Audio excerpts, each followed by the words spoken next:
Well, hello collectors. Here we are. We're going to do the next seminar in the series, and this time it's going to be on daggers that are a little more complicated and a little rarer than what we usually show. So I hope you'll all be interested in seeing all the intricacies, and hopefully I can teach you something about them. We're going to do land and marine customs, and then also German water protection police daggers. These are daggers that not many of us have in our collections, and both customs and police water have been frequently reproduced, so it's be worthwhile to talk about that. But before we go into it, like I like to do before we start the seminar, I like to show you a couple more things from my collection. And this time I thought I would show you some swords that I have in my collection and I've enjoyed owning for many years. And I know I get a lot of people. I think John Larson's one of the guys always wants to see swords, so we'll show him a few swords. So here we go. What I have on the table here, the first piece, so let me get an ashtray. You know me, always smoking here, but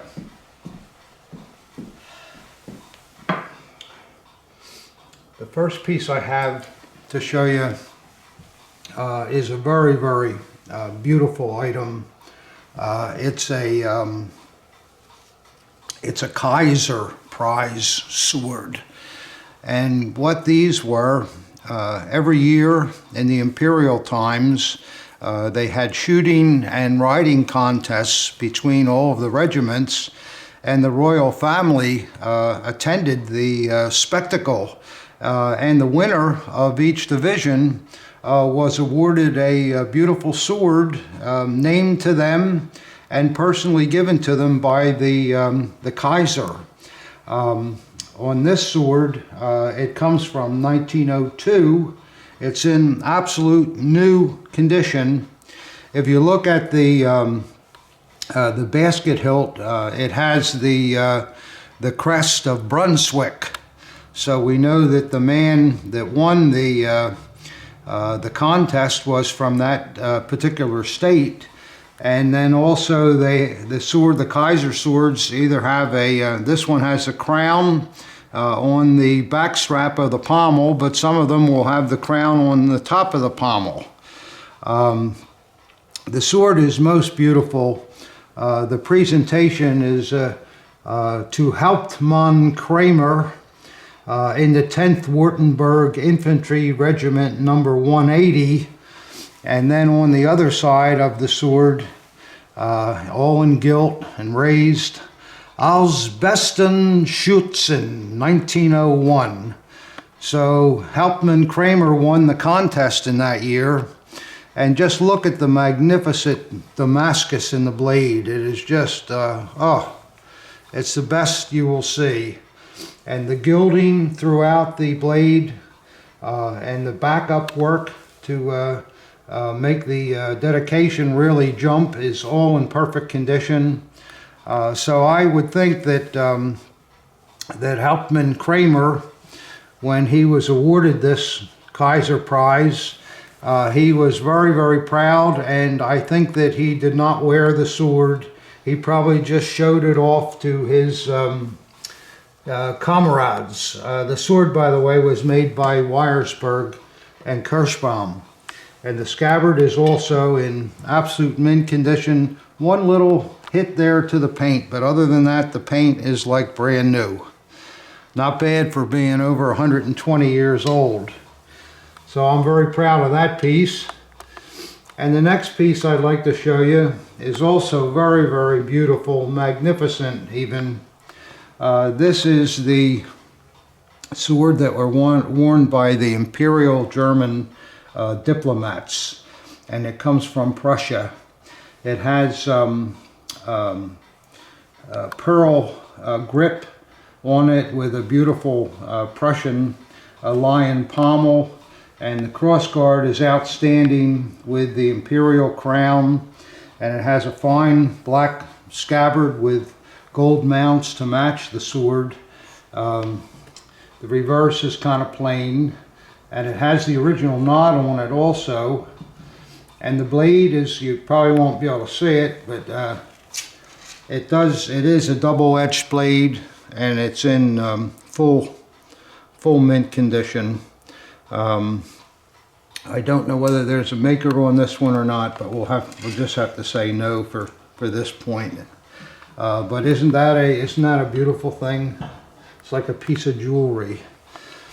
And next, everybody knows what an SS officer sword looks like. This is the one that I kept for my personal collection. It's an early nickel one with a turnout screw at the top that has the original portapee. I don't know whether I have yeah, this is one of the portapees that has the label still in it, the RZM label. You don't see that too often. It's an unmarked piece, which we see a lot of SS officers. The early ones are either Peter Dan Krebs or they're unmarked, which is the case here. And this sword is also complete with the beautiful brocade hanger that was worn for dress occasions. It's leather with a silver brocade down the center, and then it has a regain hook and chain along with a belt loop. A brocade hanger like this is a nice item if you can find it. They're very expensive, but they're really worthwhile to complete an SS officer sword. And then another one of my favorites here. This sword was produced by Holler, and you'll see on the languette that it has a downward pointing sword, and on the reverse of the back strap there is an open-winged eagle and swastika. These swords were worn by the justice officials.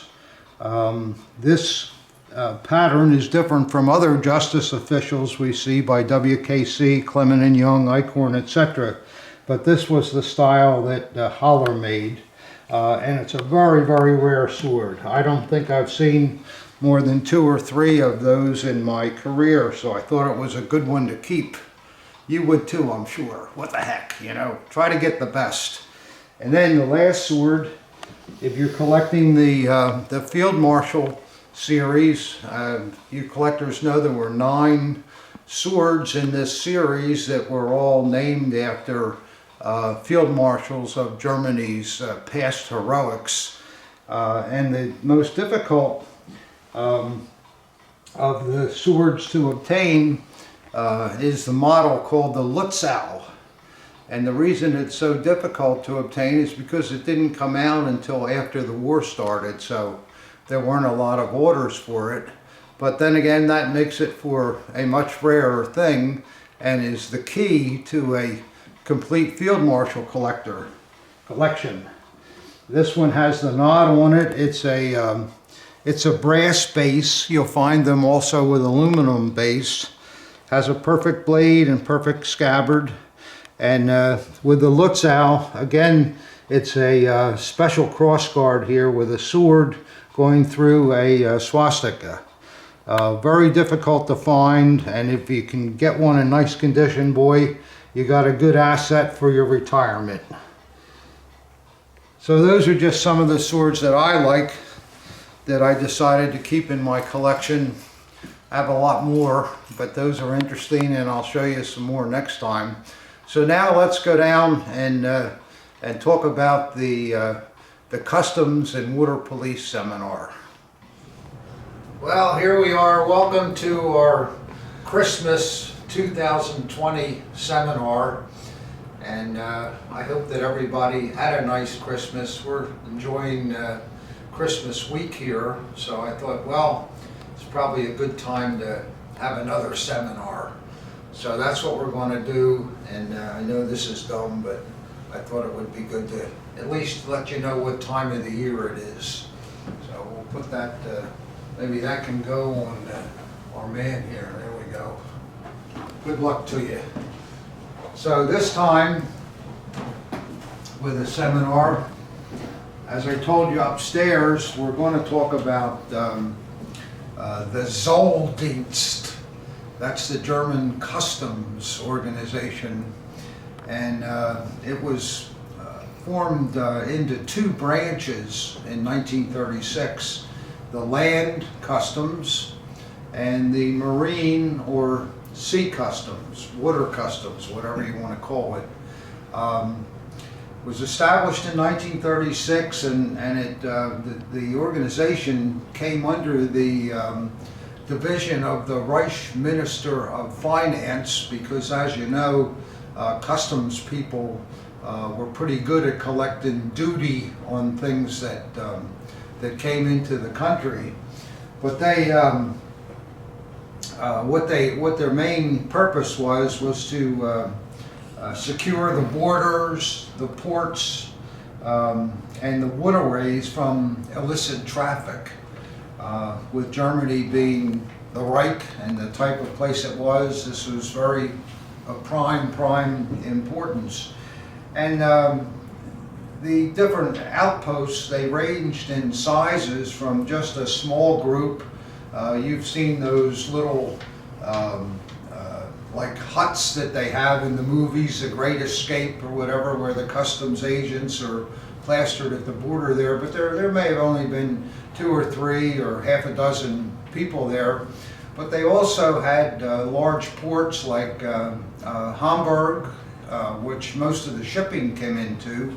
And in a port like that, there would be maybe 450 marine customs agents. So they, customs officials, they had police powers. If they didn't like what you were trying to get into the country, you got arrested.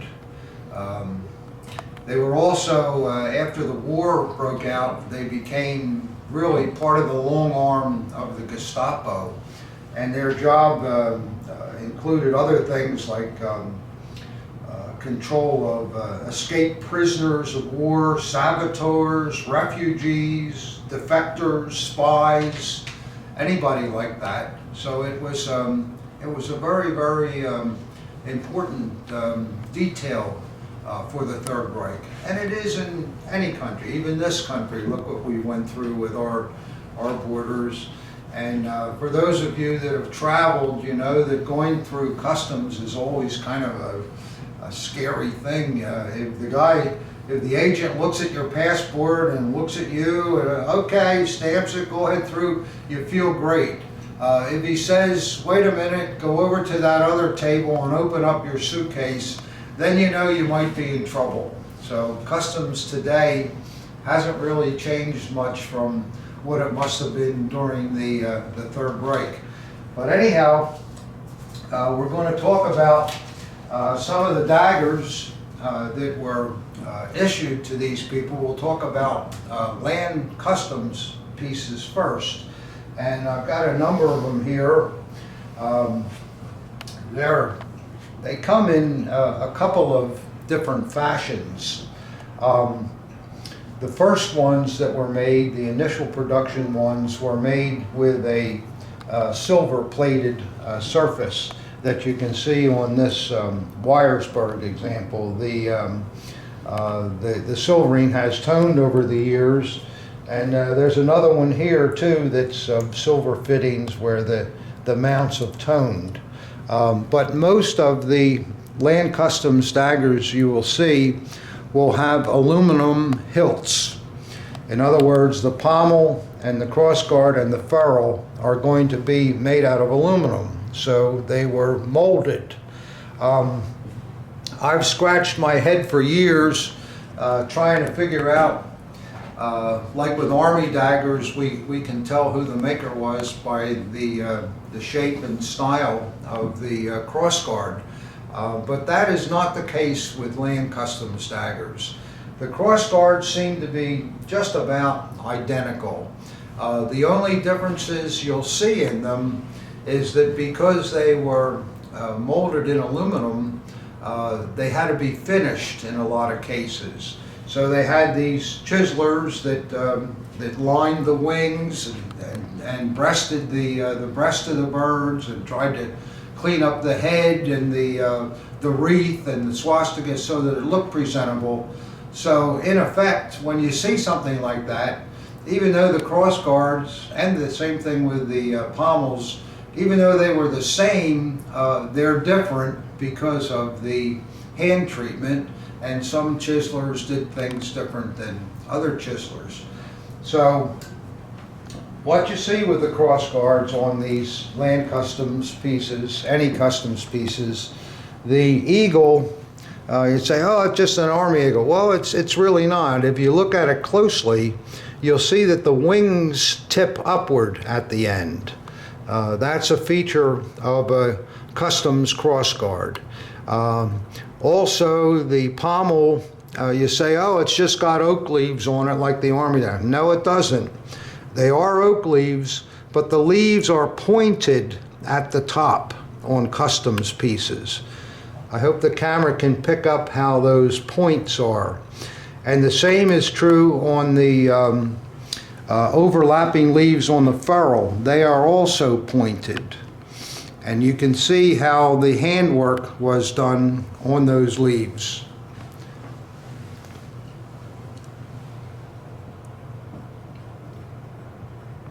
Can you see that? And also look at the leaves on the wreath of the swastika, the head and the breast.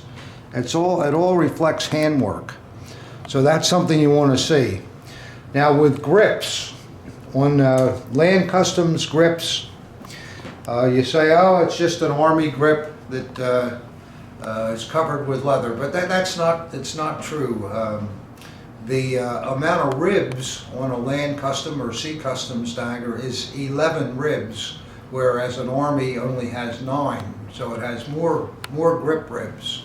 The base material on most of the land customs is going to be a carved wood, which was then covered with leather, and then grip wire was used with it.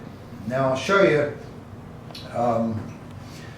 Let's see, we'll just try to maybe pick out a normal piece here. This piece is an eichhorn, and I'm going to take the cap off and try to show you this. Now the grip, you want to see sound workmanship inside. Not something that's all buggered up and chiseled out or whatever. You want to see the same workmanship you would see with any kind of a grip. And the same is true at the upper part. You can see that it's wood underneath. Now and then also, a lot of times you're going to see the same as you do on, say, a first model Luftwaffe dagger. The grip was wood also there, and it was necessary to fit the tang, in many cases, to the wood underneath. So you'll see a lot of sanding or grinding on the tangs. You see how that is? Because that reflected the work that had to be done to properly fit the grip. Very important stuff. So then, I don't want you to take that to the bank, because like so many things in daggers, let's just look at the grip on this piece. This is an unmarked piece, and we'll unscrew the pommel. You notice this has the aluminum type wire, and you take the pommel off here, and you notice that something is shiny there on the neck of the grip, and you're wondering, what the heck is that? Well, let's look on the inside. Maybe we can see. What we have here, collectors, the grip is actually made of aluminum. The whole grip, it was cast that way, and then covered with leather. And this was probably something that was done later on in the period after the war started, because it was a lot easier than carving wood, obviously. So when you see something like that, you go, oh my God, I got a fake dagger. No, they did those kind of things. But again, you want to look for the right workmanship with everything and the right fit. In the case of this example, they didn't need to shave the tang because they had already fitted it through the molding of the grip. Do you see that? It's like a standard army tang. So those are some of the things that you want to look for on the hilt portions of these daggers, and you want it to look right. If it doesn't look right, you got trouble. Now I'm going to go into other things here where there can be trouble with these daggers, but let me just get these back together again so I don't lose the parts.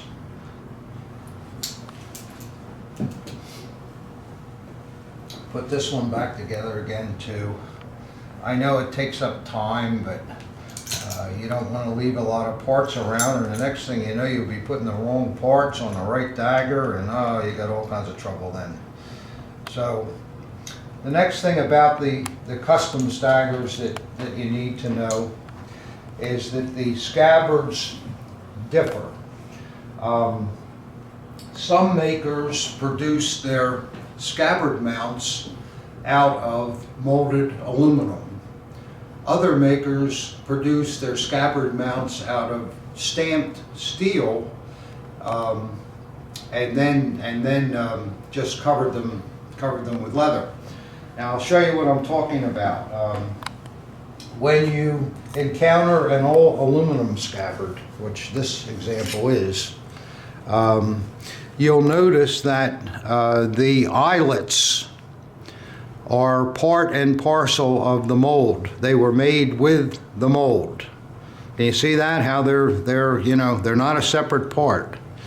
Now, if you look at the types that are made from steel fittings, these are steel fittings that were coated with an aluminum plating to make them almost match the crossguard, not quite, but they're close to it. But with the metal type mounts, look at the eyelets. You can see that they are a separate piece. See that? Now normally with most producers, they'll either make the aluminum type or they'll make the metal type. So you can kind of get used to what producers did what. But that could even change according to the period of time that they were being done. And then there's another thing that we want to see with scabbards. When you look at the scabbard mounts, and Rob, if you can bring the camera over here, just take a view of all these scabbard mounts. Not necessarily the sea customs, but the land customs ones. Now you collectors, you all see that decorative line that's inscribed on the portion of the mount where it meets the scabbard. You see that? Now if you look at all of these pieces, you'll see that the lines, some are wider, some are in a little different spot. Some are, you know, they're all slightly different. And the reason that is that the lines were not part of the mold or part of the stamping if they were made out of steel. The lines were put onto the scabbards after the mount was put on. So that's why you'll see variations in the lines. And something else that collectors for years have, see if I can find a good example here. Well, we know with most cases, the lines are only on the obverse fittings. The reverse fittings do not have the lines, normally. You see that? Now, for years, if we would find a Customs dagger with the lines on the reverse, that's no good. That's a sign of a reproduction. Well, it can be, and many of the holler pieces that were produced in the 70s have the lines on both sides. but there are also original customs pieces that have the lines on the reverse. And I'll show you one here.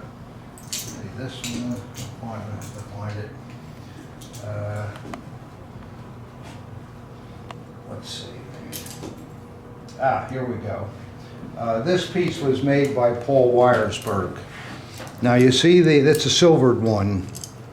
So you see the lines there on the obverse of the dagger, and when you turn it over, it also has the lines on the reverse.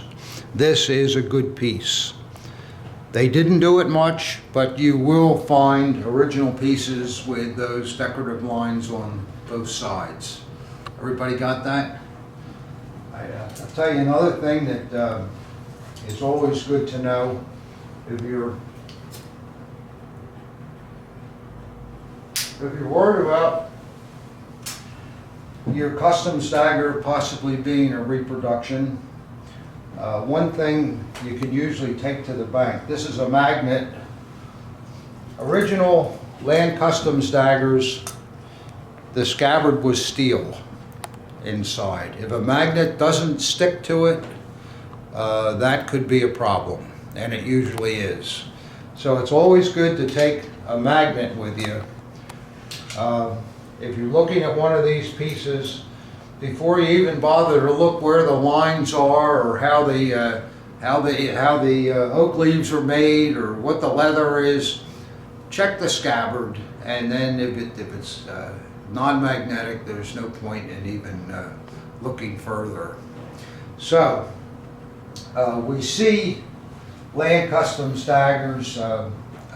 We see them by Horster, WKC, Alcozo, Eichhorn, and Clement and Young made a lot of them too. For some reason, Clement and Young must have had an in with the Customs Bureau, because it's amazing how many land customs daggers you see by this company, and you don't see that maker name very often, say on Army daggers, Navy daggers, whatever. So Clement and Young was very active in this. And another thing that you see with Clement and Young pieces, if I can find one that illustrates my point here. Okay, not all the time, but most of the time. When you see the Clement and Young, normally the blades are not really bright like regular pieces, and a lot of times the grain is going down instead of horizontal, and that's typical of Clement and Young. I'll show it to you more prevalent when we get to sea customs. Okay, and with land customs too, we have to mention that of course the dagger was suspended from a hanger, and the normal land customs hanger, it consists of a set of aluminum brocade straps that have dual green lines that run the length. But remember what I said about the leaves on the pommel and the leaves on the ferrule being pointed? You want to see the same thing on the buckles and also on the slides. And also, this is very important, on the reverse of an original set of land customs hangers, the felt has to be a Kelly green. If it's the same color as Army daggers, you know the felt is a lighter, what they call field gray. If you see that color on the back of them, you're in a little trouble there, because it's probably normally a reproduction when you see that. So, you know, no matter how great the front looks, look at the back too. Same way with the woman, you know? So that's very important. And hangers, you'll see that they normally have a closed clip at the top, and the straps are just sewn to it. But you'll also see straps that have leather tops, as well as folding metal tops that are riveted with the DRGM on them. This is just because there were a lot of different makers of hangers, and they all had their own way of doing things. So that's about all I can think of on. I didn't talk about knots at all. There's been I don't know whether it's a myth or maybe one small company made them, which is probably the case, but I've had Land Customs official staggers that I've purchased from veterans, and they've had porta-pies on them, and the porta-pie 90% of the time is going to be a standard 42 centimeter Army style porta-pie. Once in a while you will see a porta-pie that has green thread in the ball and has a green cat's anus insert at the bottom. But it's normally they're just the regular Army style porta-pies. And the other ones, they did exist, but they're very, very difficult to find and very, very frequently reproduced. You can usually tell a reproduction Land Custom porta-pies because the cord is fatter than what it normally should be. And when you look into the insert in the lower ball, it's usually a piece of green felt. The originals that I've seen have the threads inside, that the cat's anus look, you know what I'm talking about. Just a small details, but important things if you really want to get something that's original. All of these things are essential, and there's nothing more fun than getting a dagger out and looking at it and knowing that everything on it is original. And that's what you want to try to buy. As I always say, buy the best that you can afford. You can always upgrade if you can't afford the best, but keep that in mind that you always want the best. So on that note, we're going to talk about Customs Daggers. Customs Daggers are very, very, very rare. In my opinion, they're as rare as a full SS room dagger. And the reason for that was that Marine Customs mostly would be in the port cities, the biggest port being Hamburg.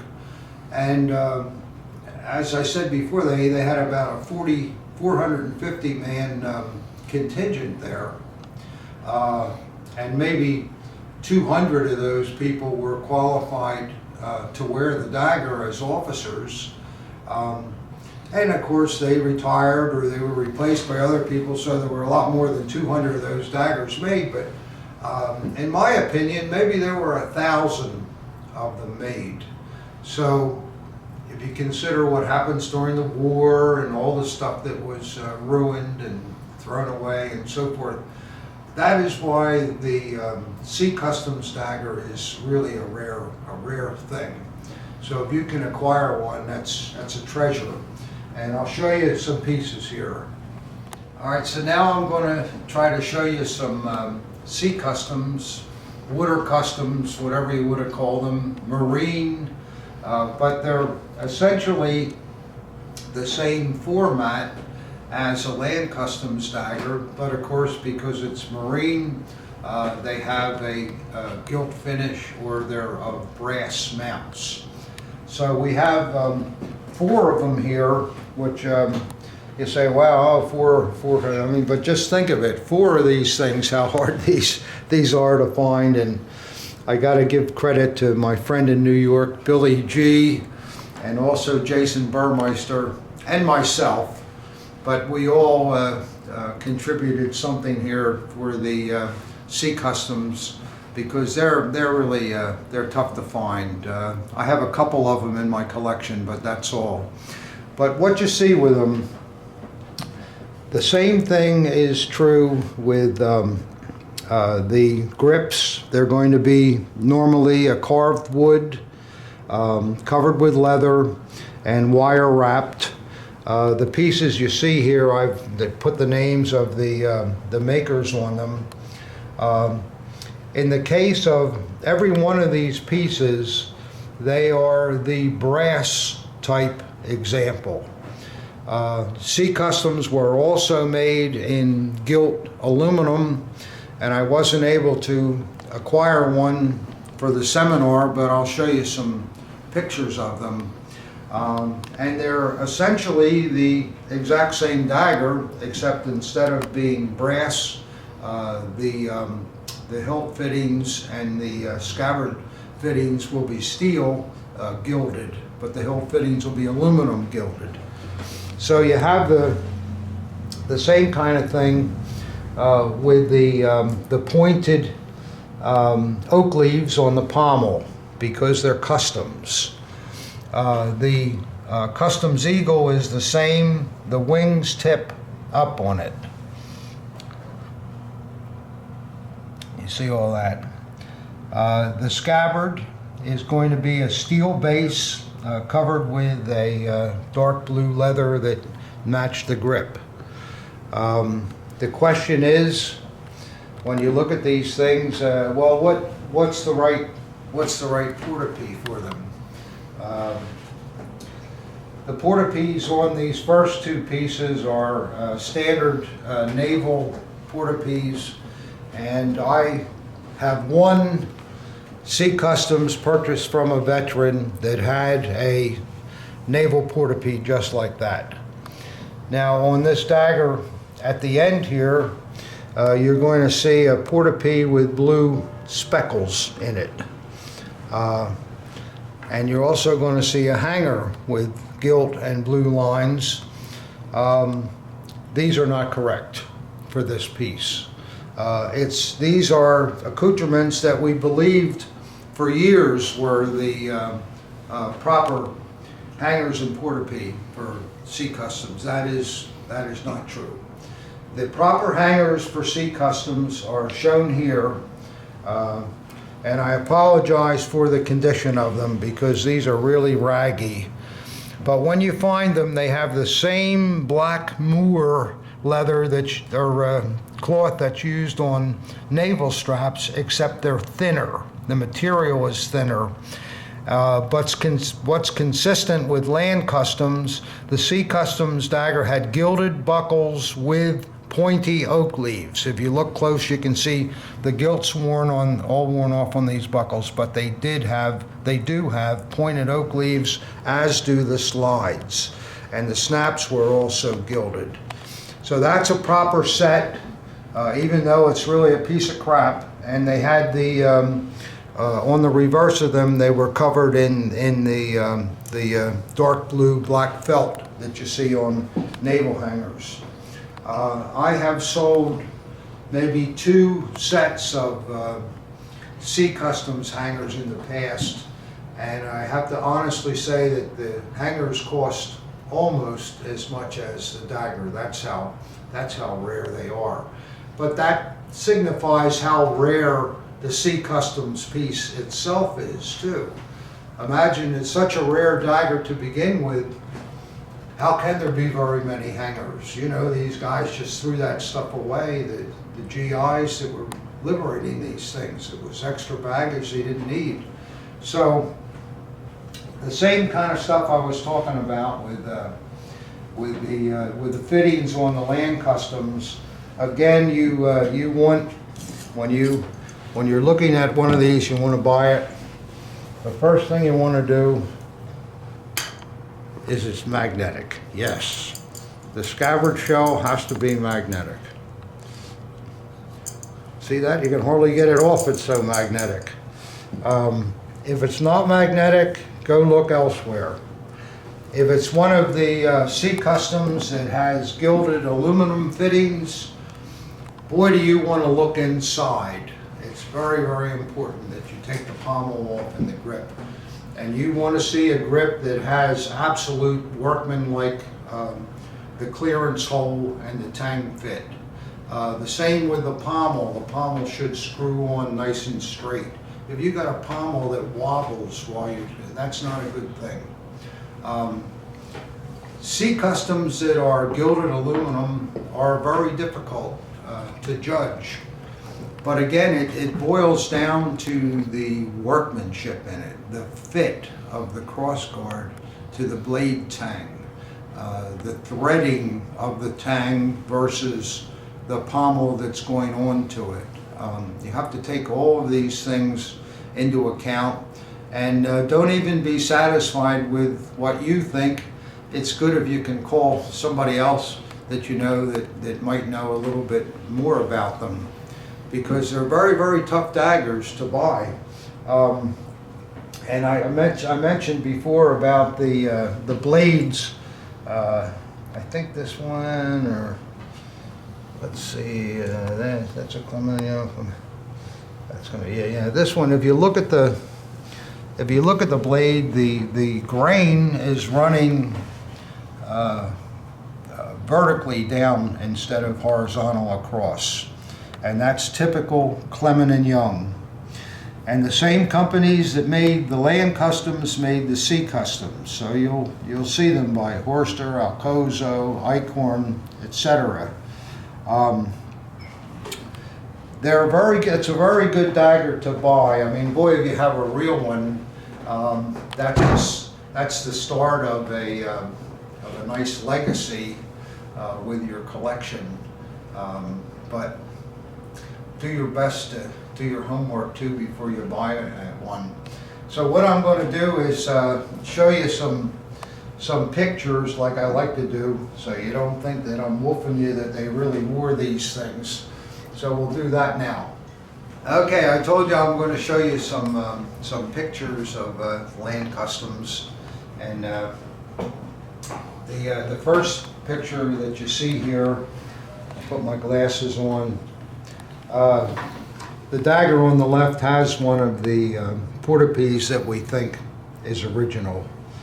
Notice that the cord is not too fat, and it does have the cat's anus stuffing in the bottom. The middle dagger is a sea customs, and it is an aluminum piece that's gilded. You can kind of see the difference in the finish. See how it glistens more than the Scabbard Mounts, because they're gilded steel. You know, if you look, see how the the brass is different on the hilt on the gilded aluminum type. So you see that these are three really cracker pieces. This one would also have steel mounts that are aluminum coated, as this one is a silver one. So that's the three types, except for a brass sea customs. The next picture, again, you have an aluminum gilded sea customs with steel gilded scabbard fittings, and a nice land customs. I can tell you what these are. The sea customs is a WKC, and so is the land customs. So they're both WKC pieces. Notice how the scabbard lip is identical on them too. That's something that I didn't really mention too. The lip, the throat on the Customs Daggers is built into it. It's not a separate throat. It's built into the mount. This is a beautiful WKC piece, and what's interesting about it, it's a silvered piece, and it also has gilded mounts on the hanging straps. So theoretically, this guy must have been a general of the land customs. I'll show you some more pictures of that. There's, again, the Kelly green hangers. You want to see that on the back, and the tag, so forth. There's a close-up of it. You can really see the cross guard there, and the pointed leaves, and another one.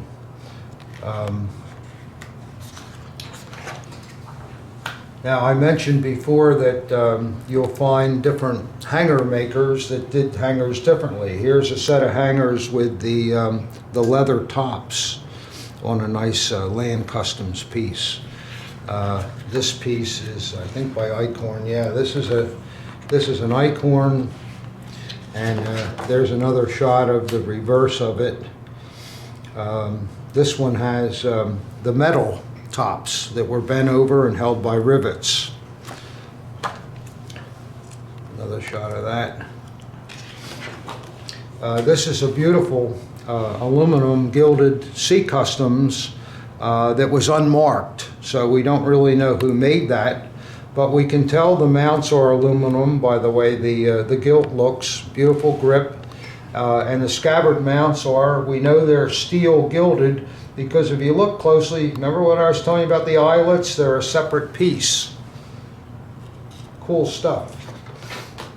There's the reverse of that. The lines don't go around, but remember, sometimes they do.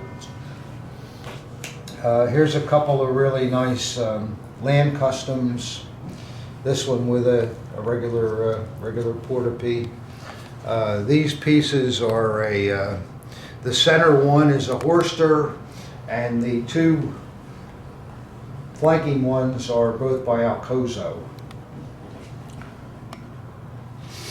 And then, just to show you they really did wear these things, look at this guy. Is he a happy camper or what?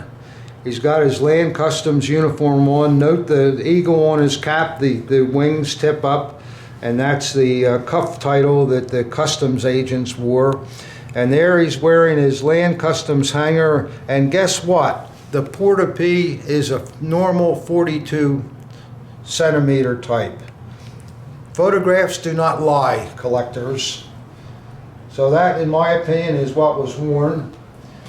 And here's another guy that's, his wife doesn't look too pleased with him, but maybe he was in the casino before the picture was taken, and that's what happened. But again, he's got his customs cuff title and the right eagle on his cap. And once again, the standard porta-piece. I don't know what's the matter with her. She's got a nice mink coat and everything else. She should look happier, don't you think? Well, what are you going to do? I have the same problem with my wife. You guys probably do too. No matter what you buy them, it's never good enough. You ever notice that? Especially if you've been married a long time. It's hard. And one more picture of another proud customs guy. And again, it's a standard porta-piece. You can't see a lot of the Dagger, but you can tell that it's a customs piece. And this is one of my favorite pictures.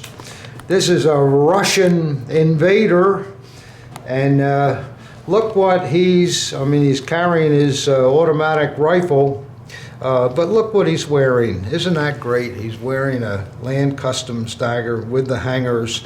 And I'll bet you that he didn't pay any duty to come into the country, and then add insult to injury, he stole the Land Customs man's Dagger. I mean, what an insult. But doesn't he look neat? Boy, those Russians, I don't know.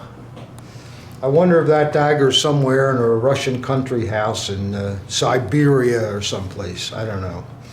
But okay, that's the group for Land Customs. I hope that you got something. If you have some questions or whatever, I'm always happy to help if I can.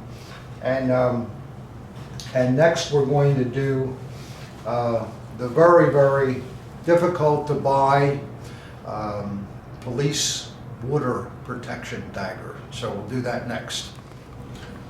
Okay, collectors. Well, I warned you we're going to talk about water police daggers now, and they are scary.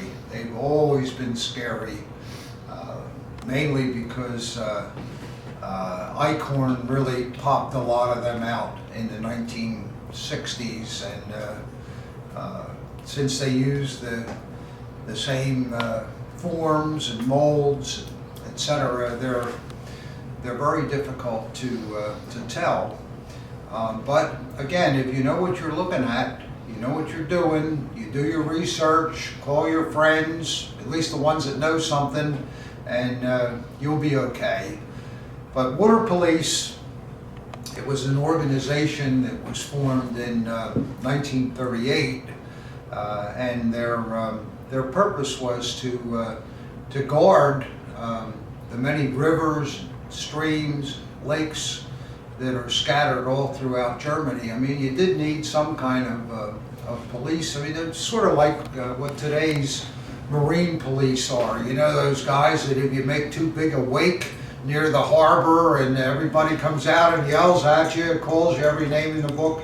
Well, these guys probably did a lot of that, but they probably also were looking for people smuggling stuff or whatever. The same thing as the customs people did, because rivers were a good way to get in or get out of Germany.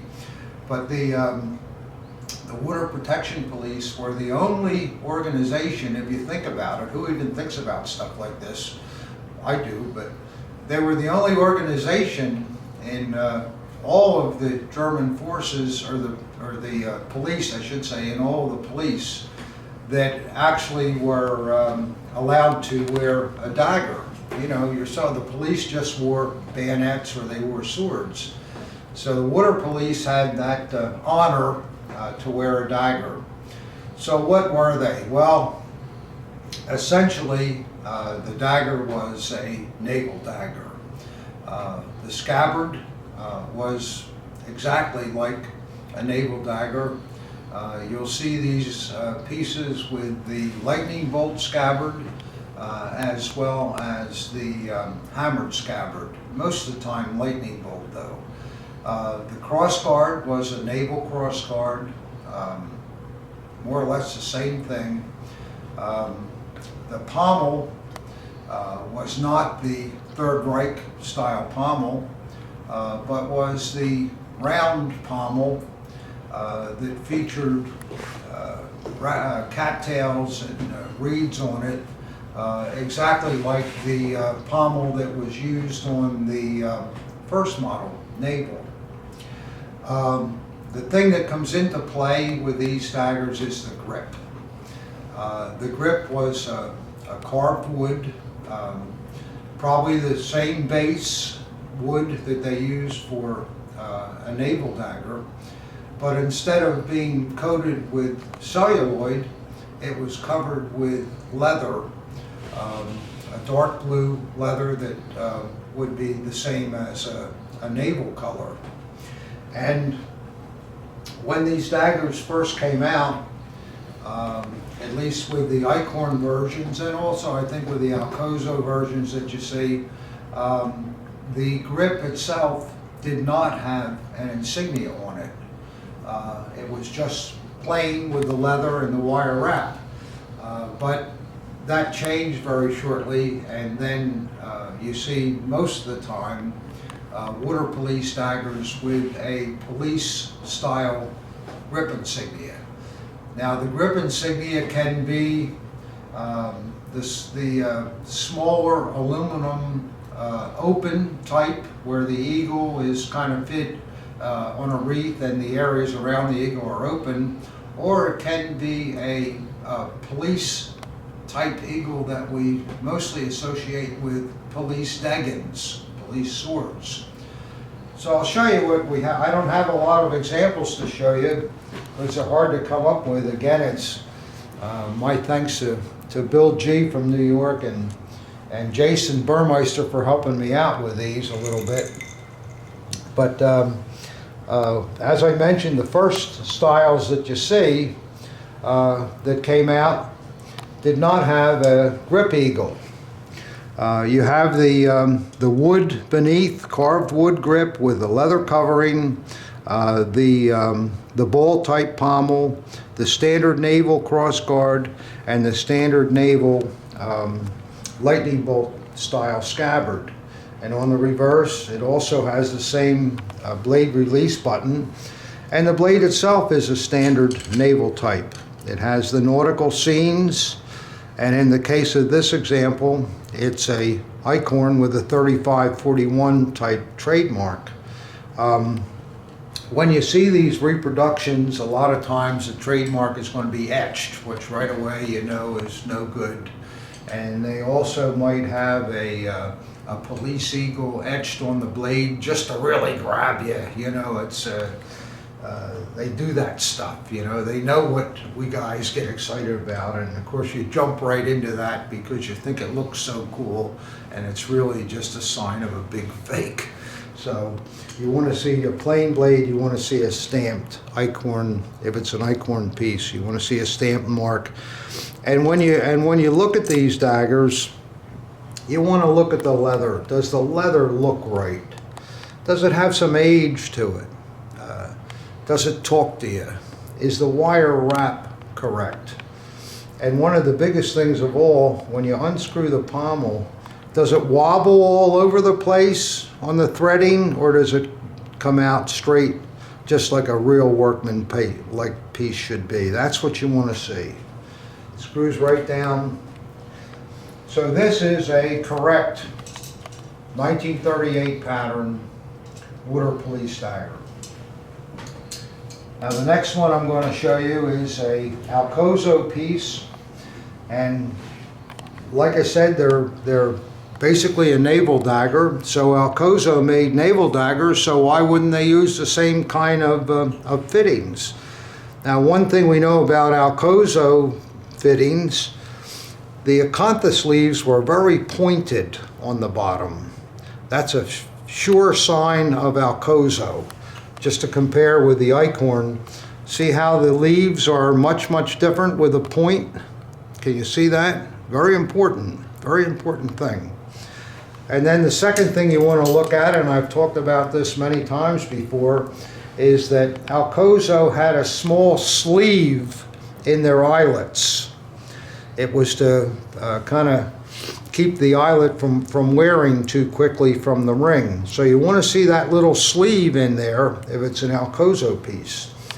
Now the cross guards of Alcozo, we also know that they have the fouled anchor on the obverse center block, but on the reverse, Alcozo used a diamond instead of the fouled anchor, and we want to see that. Another thing with Alcozo, for some reason they went on the cheap, and most of the blade release buttons you'll see on Alcozo daggers, and naval daggers too, they're made out of steel and they were just gilded, and then after thousands of times people pushing the release button, they wear down to the steel. So that's a typical Alcozo thing. And then Alcozo used the small aluminum police eagle that was open, as well as the copper police eagle that was used on police Dagger grips. And in the case of this example, it is a police Dagger grip style eagle. Totally correct. And very beautifully done. The workmanship is superb throughout. And a nice, again, the pommel screws off beautifully. This is a original, rare, very rare. Water police daggers are rare. And then I'll show you another one that's, this is also an Alcozo, and it has the same features with the pointed acanthus sleeves and the sleeve inside of the eyelets. On the reverse, it should have the diamond. Yep, there it is. Oh, and look there. See what I told you about the cheap? They went on the cheap with a button. There it is again. There's that steel button. That's and you only see that on Alcozo. And then a nice pommel. And this one has the leather covered grip, along with the copper police emblem. And you'll also note that on this piece, it has a portapee which is absolutely original. And you say, well, it looks like a naval portapee to me. Yeah, because that's what they were supposed to be. They were naval portapees. And guess what the water police wore to hang the dagger to? Naval straps. Regular naval straps. The same as the ones that we see in the Navy. And you're saying, oh, how do you know that? Well, I'll show you in a minute how I know it, but this is what it is, and don't let these people talk into these orange and blue and green hangers and all kinds of, oh yeah, these are water. Stick with what I say. They were a naval portapee. with standard hanging straps. The portapee can also be an aluminum naval type. You know, it just, that's what it is. And again, the Alcozo blades, we showed you the Eichhorn type. That's the Alcozo valve anchor type blade. And nice detail. And then on the reverse, there's this Alcozo trademark. That one comes from about 1941. That's the sideways type. Is it the AW? Yeah, I think it is. The AW, that comes after 41. That's after the Nazis nationalized Alcozo, so to speak, and changed the name. Well, it's a long story, but Alcozo brothers, the Koppel brothers, did not make out so well. So that's what you see on them. Each and every dagger takes a hell of a lot of study. You got to really, really look at it. You got to take it apart, make sure that the fittings. That's good. You got to make sure that the fittings are properly mounted to the tang. Again, the ball has to be just right. You want to see some age in the leather. They'll either talk to you or they won't talk to you. And the talk to you means good talking, and the not talking to you is a lot of curse words. So you want to make sure you get the right thing. Now I'm going to show you some pictures over here. Now what we have, this is a nice WKC piece, and they use the aluminum style police eagle that they put into the police sword, and that's what's shown here. You can see the WKC mark, and I'll show you a couple, there's a close-up of it. But see, you know, when you look at something like this, look at the age all in there, and look at the corrosion here, and the way it all blends in with the grip wire. See how there's age and corrosion in the grip wire? You see the same thing in the bird. This is what I mean by talking to you. You look at something like that, and you certainly don't have to be a genius to say, wow, that's old, and it really looks good. You can't fake that. You just really can't. There's another shot of the whole length of the piece. And again, it has a standard naval knot on it. And you don't see many WKC water police. Now this next one, this is an Eichhorn, and this one has the small open aluminum eagle grip, grip insignia that I was talking about. The knot is absolutely wrong. Whoever put that on, it is wrong. And the hangers are wrong too. And I'm going to tell you about that stuff in a minute. They all thought, oh, it's supposed to have this blue. It's not. And these hangers are not right with it. It's standard naval hangers, standard naval knot. This one is an Alcozo. Just like the ones that I showed you before. The knot's a little worn, but you kind of like that too because it gives you a feel for the history of the dagger and the period. You know it was something that went up and down maybe the Rhine River. You never know. There's a close-up of the aluminum style eagle on an Alcozo piece. And again, there's those stupid sleeves in the eyelets. You got to see that. That's a good thing. That's what you want to see. This piece has the police Dagger style grip eagle. It's also an Alcozo, so you can find Alcozos either way, which the pieces I showed you have the same type of eagle.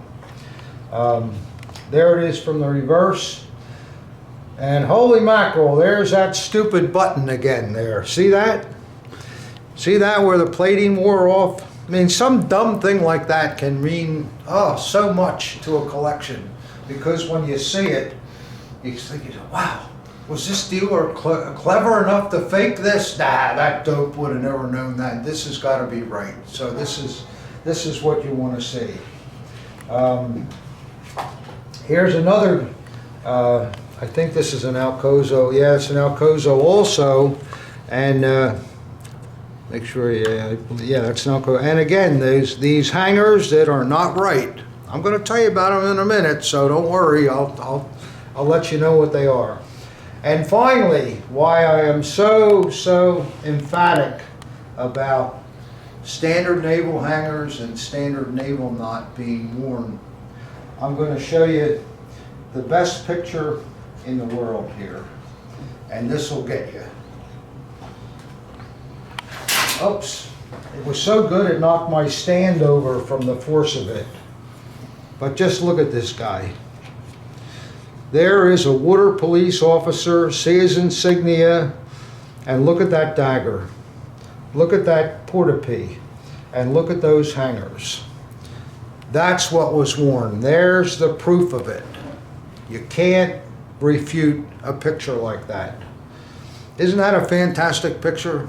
I just think it's that's one of the best photos that I've ever found. I just love that photo. I like the guy where he's too important to even look at the camera. He's got to give you a little side view of how choice he is in his uniform and his new dagger. So there you go. That's now. I was talking about these hangers and knot, and let me just get this out again and show you what we're talking about here. Here's a water customs that somehow wound up with this blue speckled knot and these hangers with a blue line, dark blue line, and dark blue on the back with it.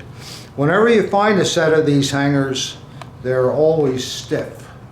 They were never worn. But they are original hangers.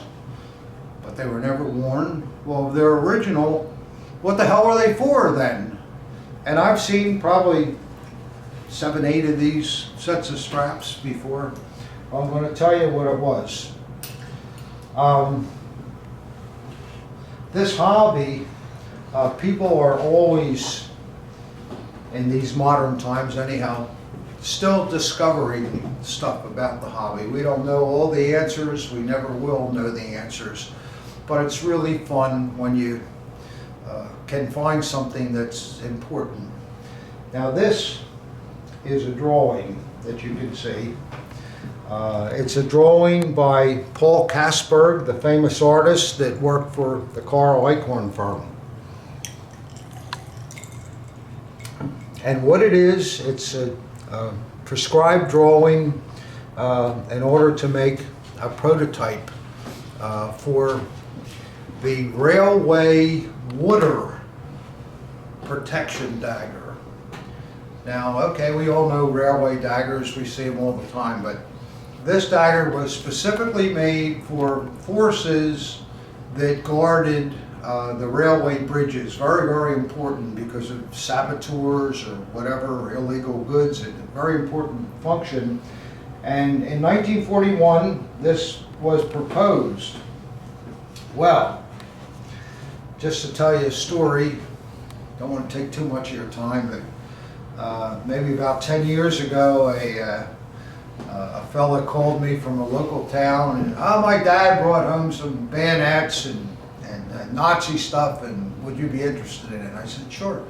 He said, I'll bring it over. So he brings this box over. It was a shoe box. You see a lot of shoe boxes in this business. And he dumps it out on my table, and there was a couple of decent dress bayonets.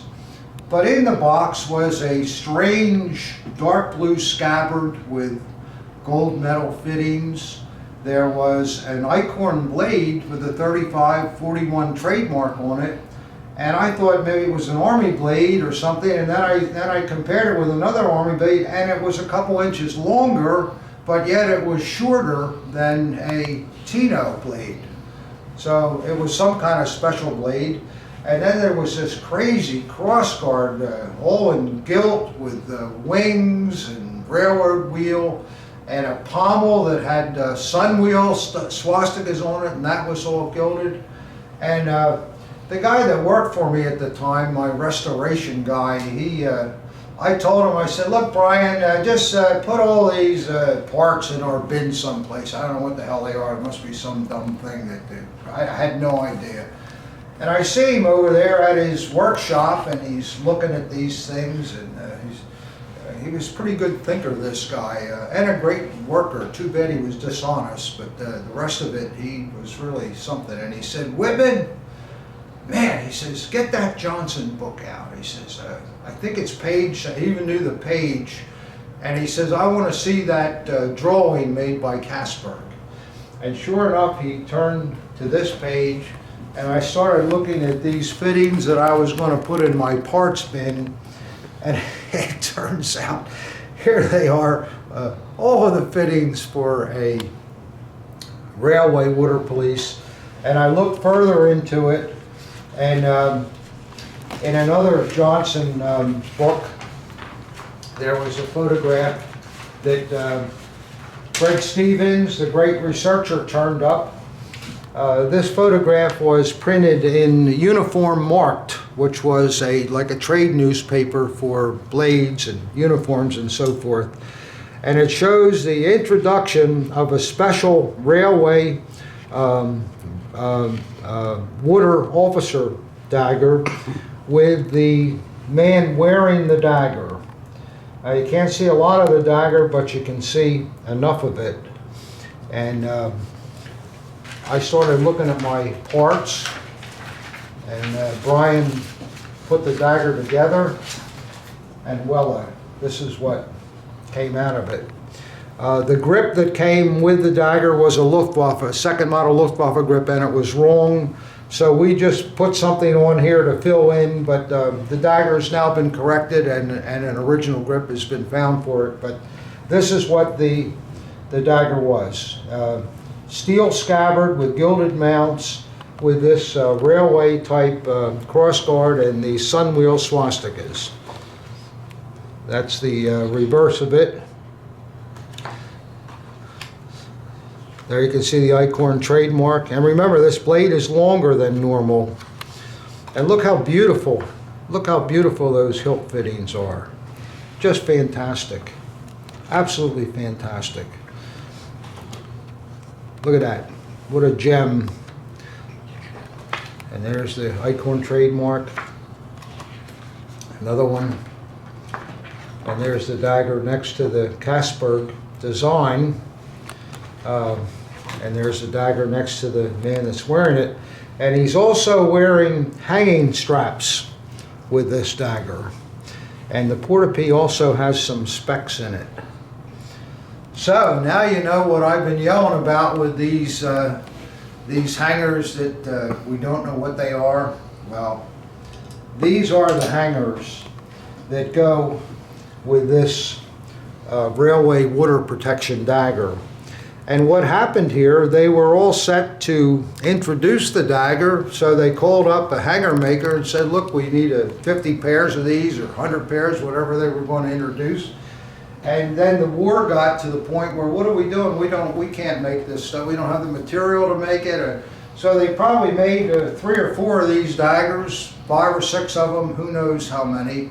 And they, even though they were officially introduced as proof of this picture, they never were circulated. So probably Eichhorn had some parts for them in the factory. And at the end of the war, this guy that came in here with the shoebox, his father must have seen them there somewhere on a counter and threw them all in and took them home. So these straps are meant for this dagger.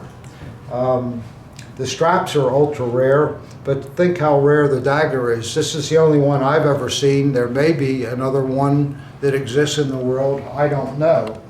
And the Portopee with the blue specks was also to be worn with that dagger. So that's stuff that, you know, we sort of discover little by little in the hobby, and you can't imagine what it feels like to have a box of parts like that that you're just going to put in your parts box, only to discover that they are a very, very rare original Dagger. So that was one of my great finds. I don't know what you mean. What? Christmas tree. Oh, the Christmas tree. Yeah. I'm running out of power, so we gotta Okay, do it. so that'll be the end of the seminar. But before we end it, I want to take in and show you my wife's Christmas tree. Maybe that'll get me a little bit on the good side of her. I don't know. But here we go. We'll go into the parlor here, or whatever you want to call it, and you can see she has a beautiful tree here, and it's all decorated with hats and birds and lots of crazy stuff that women like. But I think it does look pretty neat, and I was happy to have it. I'm just glad that I didn't have to put it up, and I hope I don't have to take it down. But anyhow, collectors, I hope that you have a great 2021. It's been a very challenging year, 2020. But I'll be here. If you need me, I'll be here. Hopefully there'll be some shows back on the schedule again, and I wish you all the best. So thanks for watching these seminars, and if you like them, let me know. Thank you.